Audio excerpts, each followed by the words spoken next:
सपने देखने वाली बहू। गुप्ता जी की बहू अंजलि को सपने बहुत आते थे। एक दिन सुबह सुबह जब अंजलि सोकर उठी, सासू माँ जानती हैं क्या होने वाला है? अरे क्या हुआ, फिर से कोई नया सपना देख लिया क्या? हाँ सासू माँ, बहुत जोर से बरसात आने वाली है। आज कोई कपड़े मत धोना, सूख नहीं पाएंगे। अरे बहू, बाहर तो इतनी तेज धूप निकली पड़ी है, तुमको कहाँ बारिश नजर आ रही है?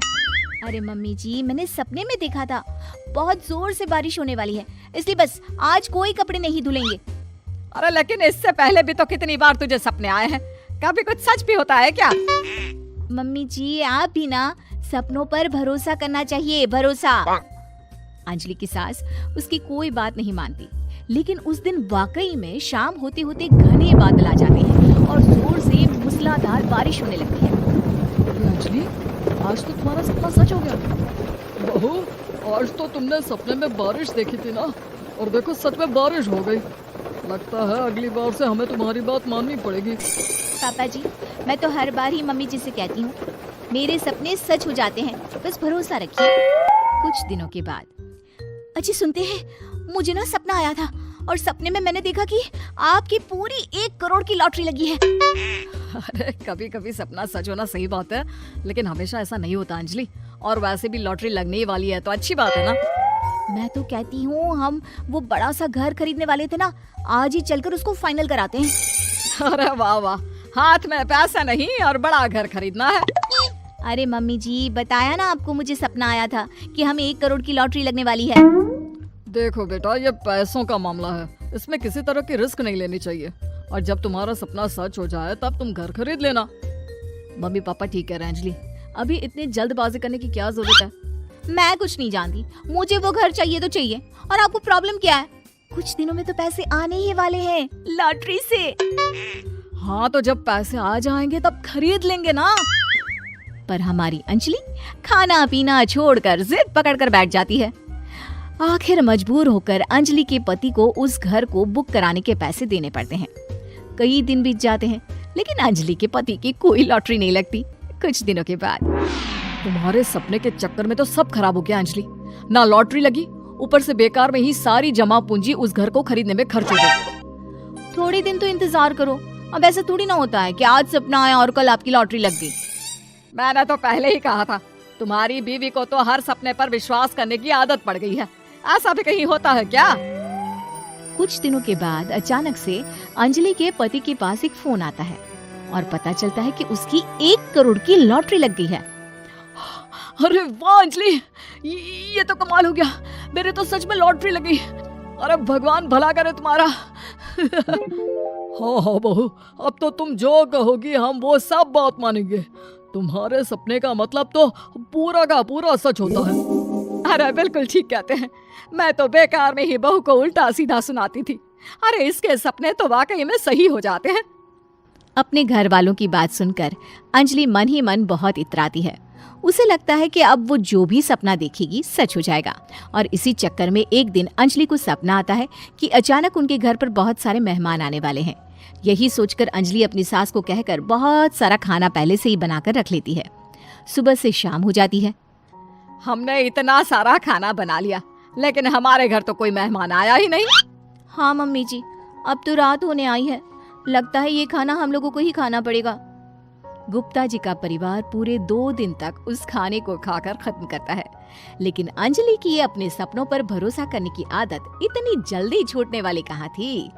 एक दिन अंजलि की सास अपने किसी रिश्तेदार के घर जाने के लिए कहती है, अरे अंजलि बहू, मैं जरा 2 दिन के लिए बुआ जी के घर जा रही हूँ। देखो तुम पीछे से घर को अच्छी तरह संभाल लेना। हाँ ठीक है मम्मी जी, आप चिंता मत करिए, मैं सब कुछ अच्छे से संभाल लूंगी। बहू, वैसे तो तुम सब कुछ बहुत अच्छे से ही करती हो, लेकिन देखो ये जरा ना सपनों पर भरोसा थोड़ा कम किया करो बेटा। क्या मम्मी जी, मेरे इतने सारे सपने तो सच हो जाते हैं, उसके बाद भी आपको शक ही रहता है हमेशा।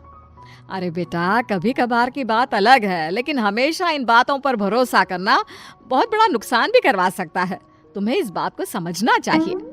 ठीक है मम्मी जी, समझ गई, अब आप आराम से जाइए, मैं सब कुछ बहुत अच्छे से कर लूंगी। अंजलि की सास बुआ जी के घर चली जाती है। उसके जाने के बाद अंजलि एक दिन सुबह सोकर उठती है और जोर जोर से रोने लगती है। अरे क्या हुआ अंजलि, तुम रो क्यों रही हो? बहू सब ठीक तो है ना? क्या कोई बुरा सपना देखा?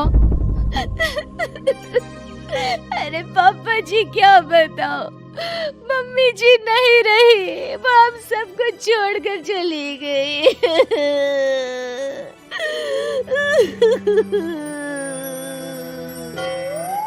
छोड़कर चली गई? अरे क्या मतलब है? वो तो अपनी बुआ जी के घर गई है ना? पापा जी, सासू माँ बुआ जी के घर नहीं, भगवान जी के घर गई है। अरे अंजलि, सुबह सुबह कैसी बात कर रही हो?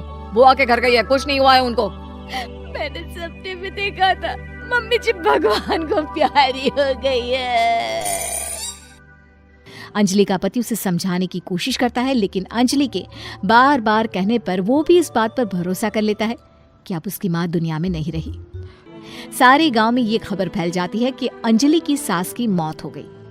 भगवान, अब हम क्या करेंगे? तुम्हारे सर से माँ का साया उठ गया। मैं तो कहती हूँ पापा जी, इनको बुआ जी के घर जाकर मम्मी जी की डेड बॉडी को ले आना चाहिए, तब तक हम उनकी अंतिम यात्रा की तैयारी करते हैं।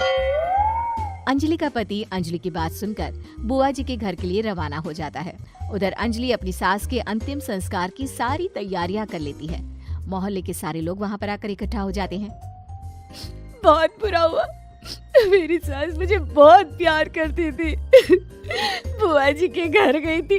अरे हमको क्या पता था कि भगवान जी के घर जा रही है। अंजलि ने अपनी सास की तस्वीर पर हार पहनाकर घर के बीचों बीच रख दिया। सब लोग आकर गुप्ता परिवार को सांत्वना दे रहे थे। थोड़ी देर बाद अंजलि का पति घर आता है और साथ में अपनी माँ को भी ले आता है। अरे बहू, मेरी तस्वीर पर हार क्यों चढ़ा रखा है? सब लोग अंजलि की सास को देखकर डर जाते हैं। अरे आप लोगों को डरने की कोई जरूरत नहीं है, मेरी माँ जिंदा है। ये तो मेरी बीवी के सपने के चक्कर में हम लोगों ने अपनी माँ को मरा हुआ समझ लिया। बहू, सपने देखना ठीक है, पर अपनी जिंदा सास का अंतिम संस्कार करना बहुत बड़ी गलती। उसके बाद अंजलि की अपने सपनों पर आंख मूंद कर भरोसा करने की आदत हमेशा के लिए सुधर जाती है।